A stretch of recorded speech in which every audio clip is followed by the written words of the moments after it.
通勤通学中の皆様、おはようございます。福田の世界時事ニュースのお時間です。さあ、本日はですね、ネットフリックスのとあるドラマの打ち切り騒動についての話題になります。今回ですね、こちらに見えております、ネットフリックスの俺たちブーツ。これね、ミリタリーもののドラマになるんですが、これがシーズン1で打ち切りになりまして、どうやらですね、これはアメリカの国防総省の発言が原因なのではないかと、現在物議を醸しているんですね。本日は一体何が起きているのか、詳しく見ていきたいと思います。この番組は海外のホットな時事ニュースをお届けします。通勤通学のお供にちょうどいいチャンネルとなっていますので、ぜひチャンネル登録お願いします。さあ、それでは本題です。こちらね、見えておりますが、皆さんこのドラマご存知ですか？ネットフリックスの俺たちブーツですね。これ現代ブーツと言いますが、このドラマがですね、シーズン1で早くも打ち切りになってしまいまして、このドラマはですね、ゲイのミリタリードラマと言われておりましたので、これが大変物議を醸しているんですね。ただネットフリックスといえばね、なんなら得意ジャンルじゃないですか。LGBTQ ものですから。なんですが今回ね、このネットフリックスが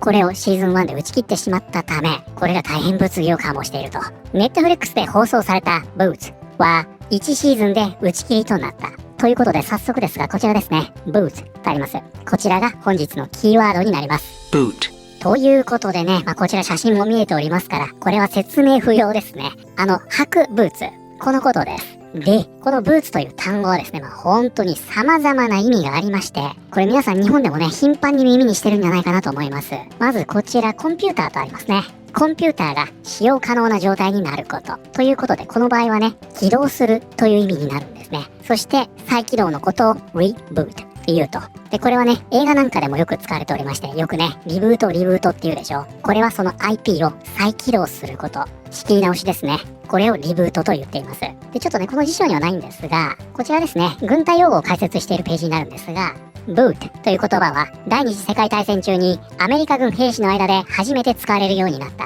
誰が最初に言い出したのかは正確には分かっていないが、新兵、経験の浅い兵士を簡単に表せる言葉だったため、急速に広まった。兵士たちは素早く意思を疎通し、仲間意識を高めるためにこの言葉を使っていた。現在でも映画や本、そして日常的な軍隊生活の中で、この言葉を耳にすることがある。ということで、このね、ブートという言葉は、新兵という意味で使われるんですね。で、この新兵を鍛える施設のことをブートキャンプと言います。これも聞いたことあるでしょ。なのでこのブートという単語は様々な意味を持つんですが、それぞれの意味で日本でもよく耳にするんじゃないかなと思います。つまり今回のこのドラマのブーツっていうのは兵士の履く靴ですね。このブーツと新兵としてのブート、これをかけていると、こういうわけですね。ということでこちらはネットフリックスで放送されたブーツは1シーズンで打ち切りとなった。これね、放題では先ほど見ましたが、こちらですね。俺たちブーツと、このように呼ばれています。これが1シーズンでキャンセルになりましたと。では先にね、こちらで概要を見ていきたいと思います。ちょ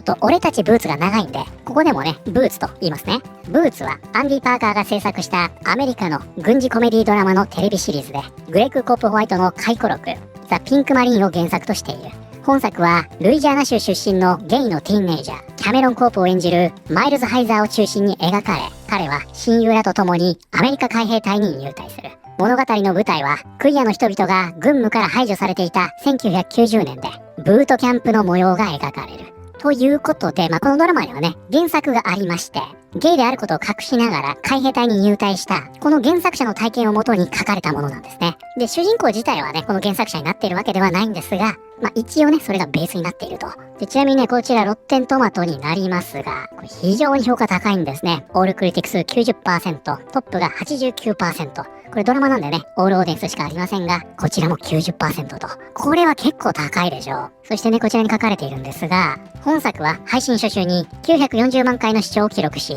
最終的に Netflix のトップ10に4週間ランクイン。最高順位は2位だった。で、さらにはですね、こちらね、プロデューサーが実際に明らかにしているんですが、プロデューサーのブレント・ミラーは、ブーツシーズン2の全体的なストーリーラインはすでに構想され、計画まで立てられていたことを明らかにしている。ということで、これすでにですね、シーズン2用意していたんですね。そして、あらすじも完成していたと。じゃあ、なんでこれネットフリックスキャンセルにしたのと、こういった話になりますよね。ここがね、今回大変物議を醸している部分です。それがね、こちらになるんですね。これエンターテインメントウィークリーの独占記事です。国防総省ペンタゴンがゲイを描いた軍事ドラマ、ブーツの配信を受け、ネットフリックスを、ここね、ウォーカーベージ、目覚めたゴミだと激しく非難した。国防総省はネットフリックスの新たなゲイを題材にした軍事ドラマブーツの配信を受け、同社が進めているとされているイデオロギー的アジェンダを支持しないと広報担当者がエンターテインメントウィークリーに語った。マイルズ・ハイザーとベラ・ファーミガが主演するこの番組は、これベラ・ファーミガが出てるんですね。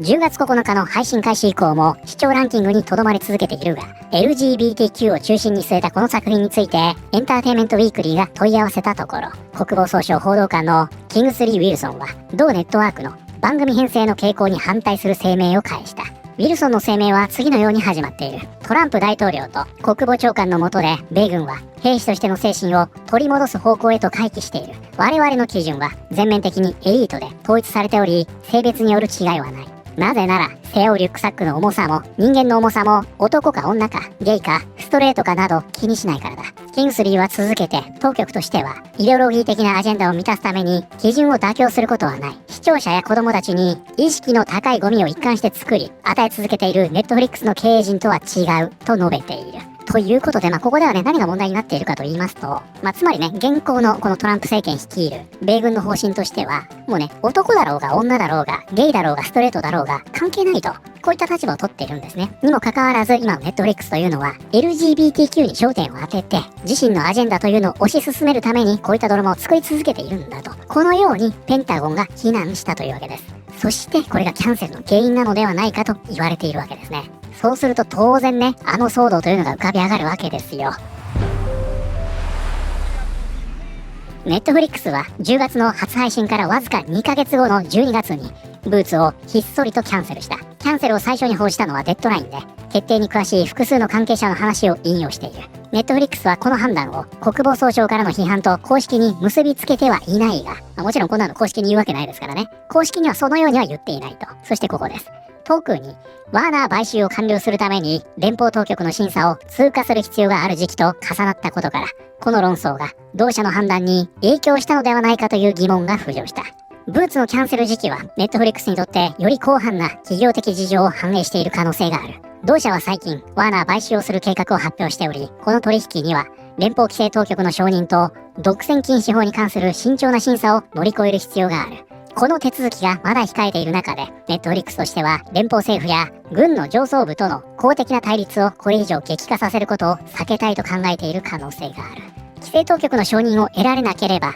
買収が頓挫するだけでなく、ワーナーに対して約60億ドルに上る解約違約金を支払う必要が生じることになる。このため、この取引を軌道に乗せようとするネットフリックスにとって掛け金は非常に大きい。ということで、ペンタゴンの発言があり、そしてこのブーツが人気があったにもかかわらず、ネットフリックスでの配信がキャンセルされる。これはね、この買収を前にして、今ね、トランプ政権と対立するわけにはいかないと。このような判断をしたんじゃないのと、このように言われているんですね。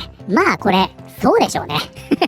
今ね、本当にめちゃくちゃ大事な時期なんで、もうね、ペンタゴンから目覚めたゴミまで言われちゃったら、もうどう審査に影響するかわかりませんから。これね、公式がそのように発表しているわけではないんですが、おそらくこれが原因だろうと、現在このように複数のメディアが報じています。で、この買収劇に関してですが、こちらね、ハリウッドリポータージャパンですね。その後パラマウントがどうなったのか報じておりまして、ワーナー・パラマウントによる 16.7 兆円の敵対的買収案を拒否。ネットフリックス合併優先。気になるハリウッド再編の行方は。ということでですね、あれからね、パラマウントが敵対的買収案というのを提案したんですが、このワーナーはですね、これを拒否しました。あくまでもネットフリックスと交渉していきますと。世界のエンターテインメント業界を揺るがす巨大再編劇が新たな局面を迎えた。ワーナーの取締役会はデビッド・エリソン CEO 率いるパラマウント側からの総額1080億ドル、約16兆7400億円に上る敵対的買収提案を正式に拒否することを発表した。ワーナーはすでにネットフリックスとの合併に合意しており、今回の拒否によってワーナー、ネットフリックス連合の誕生が現実味を帯びる一方、パラマウントによるさらに高値での再提案の可能性も浮上している。ということでね、パラマウントが提案していたのはあくまでも敵対的買収案ですので、もちろんね、この合意を得られない以上、さらにコストは跳ね上がりますから、さらに高値を用意して攻めてくる可能性もあるよねと。こういう状態なんですね。なので現在まだですね、これバチバチの状態なんですよ。ゆえにね、この俺たちブーツ、確かに評価は高いかもしれない。そして視聴数もね、それなりにあるかもしれない。ちなみにペンタゴンの発言により、視聴数がね、倍に跳ね上がったそうです。ただ、これを強行することによって心象を悪くするというのは、そのコストに見合っていないということなんでしょうね。ブーツが打ち切られたのは、ホワイトハウスに住む厄介な連中を怒らせないためなのは明らかだ。そうでなければ、ワーナー買収の邪魔をされかねないからだ。私たちは検閲とゴマすりが支配する時代に生きている。私とゲイの仲間たちは、ネットフリックスをボイコットする。ブーツを支持します。ブーツを打ち切ったことを絶対に許さないぞ、ネットフリックス。絶対にだ。次に打ち切られるのはお前だ。ネットフリックスはクソの集まりだ。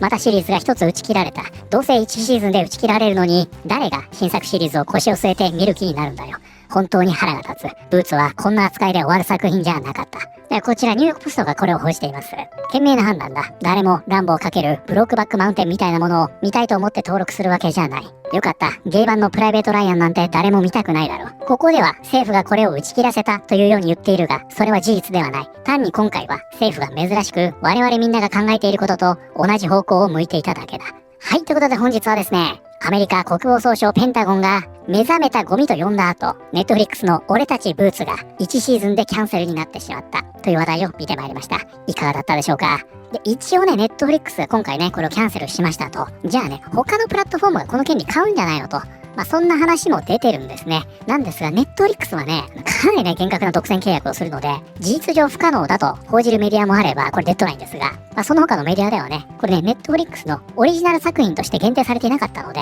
理論上は可能だとしているところで割れているようですね。なので、もしかしたら、これが別のプラットフォームにね、逃がされる可能性もあるかもしれません。ただそうなった時はね、いよいよ、ネットフリックスはね、現政府に忖度して、これをキャンセルしたというのが濃厚になっていくかもしれません。その辺ね、注目しておくと面白いんじゃないでしょうか。どうですか皆さん、これ、俺たちブーツ、ご覧になりましたか？ぜひね、ご覧になった方いらっしゃったら、感想を聞かせてください。皆さんはこれについて、どのように思われたでしょうか？ということで、本日の動画は以上になります。この動画良かったよと思っていただいた方、ぜひチャンネル登録、グッドボタンお願いします。それではまた、通勤通学中にお会いしましょう。